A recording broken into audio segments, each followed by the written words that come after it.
to fight in Guadalcanal, and they were not trained to fight.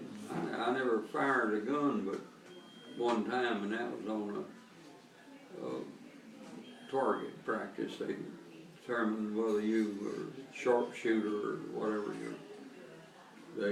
you qualified as, and and those boys weren't trained. All they'd done was give them a belt of ammunition and a 30-30, 30-aught, 6 rifles, they call that. And we managed to turn the tide there. And practically the first 4 invasions we made, they could have almost thrown the ship back off of the island. And then the Japanese was going to invade Midway Island, and they were a flight of aircrafts, and the clouds and everything was raining. You couldn't see them, but all of a sudden it just cleared up, and it was just clear, and they sank 3 out of 4 of the Japanese aircraft carriers and crippled the other aircraft carriers. And I don't know whether they did any more than that, but that was when Colonel Kelly, they couldn't even fly these planes back to the thing, or didn't think they had enough fuel to get back to the carrier. And he crashed his into another ship the Japanese had, I guess one of the landing ships. And he got the first Medal of Honor, Congressional Medal of Honor for crashing that plane into that ship.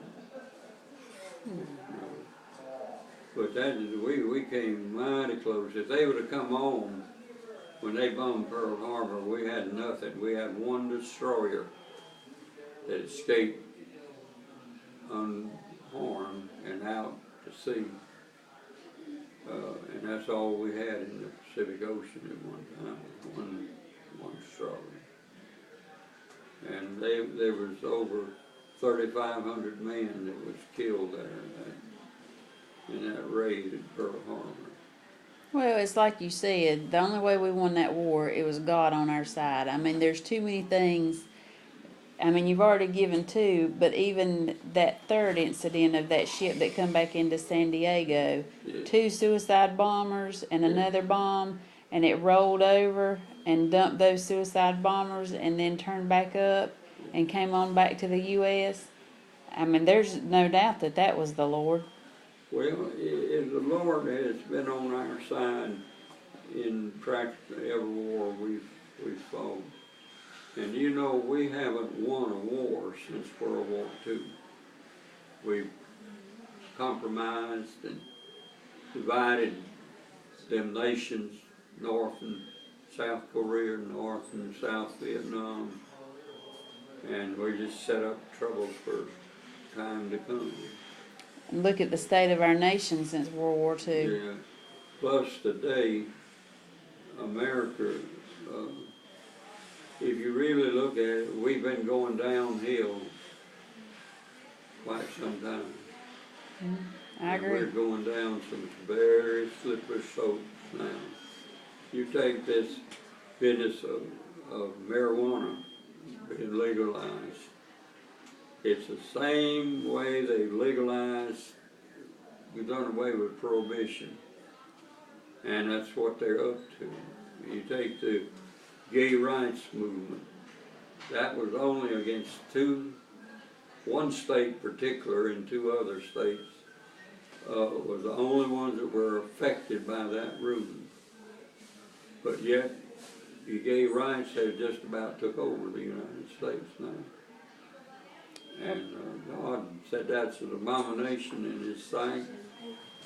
And if anything that's an abomination to God ought to be an abomination to His people. To the people. And a lot of them, they've taken God out of everything about it. And they even and trying to take them out of more of it, to where get to where if a person's a Christian, they'll almost be tried and executed for being a Christian. Well, and we're seeing that more and more in other nations. And it's coming in all nations. And if this war starts, this war is going to be the Christians against the Muslims. And it ain't going to be on nationwide basis. There's already no telling how many people that's already being trained to kill people and be terrorists. And how many of them are already Americans that's over there in these different training camps and system, and just like shooting this plane down. Russia's training people to, all of these people are being trained somewhere else. And Well, and I wonder how many is being trained right here in our own country. I in mean, our own country. you look at the rise of hate groups and separatists and nationalists and extremists. Well, I mean, it kind of makes you wonder how many is being trained right here in our own backyard. I mean, well, it's always been now. When I was in basic training in San Diego, they had what they call Company D, and any of the men that was taken in there, and then they couldn't swim, they couldn't do this, they couldn't do that, they went to Company D.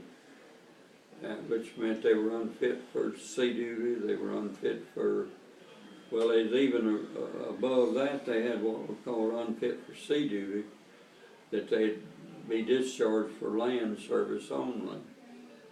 And that Company D was, well, that's what they'd done with these homosexuals and other people, or some of those boys were just crazy. And one boy in our unit, that he took baths all the time. I mean, he was in the bathroom almost continually, taking a bath and washing himself.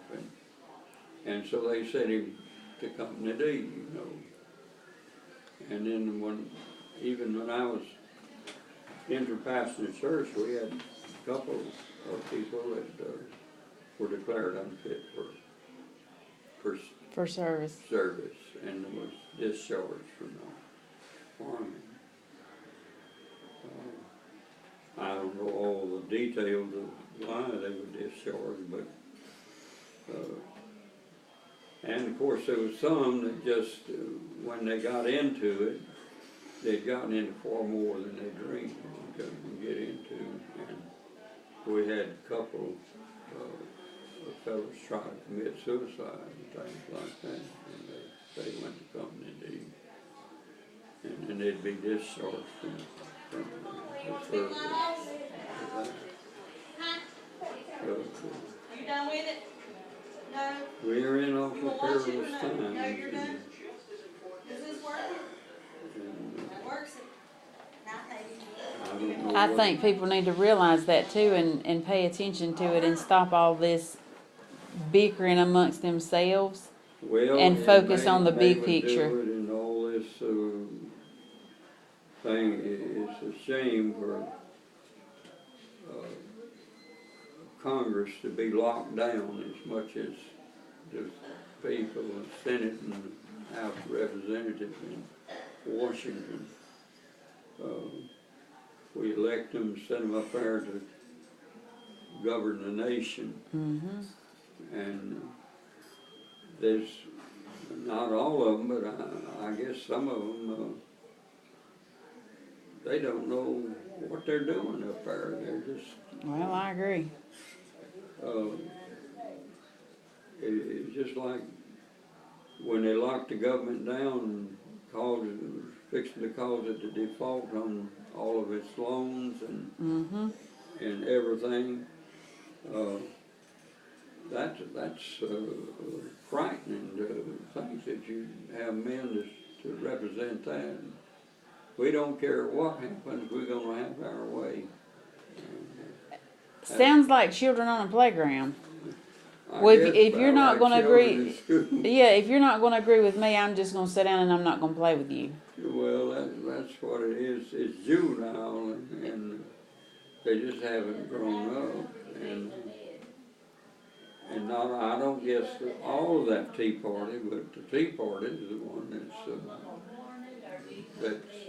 locking everything down. Well, I think that there's a lot of them that's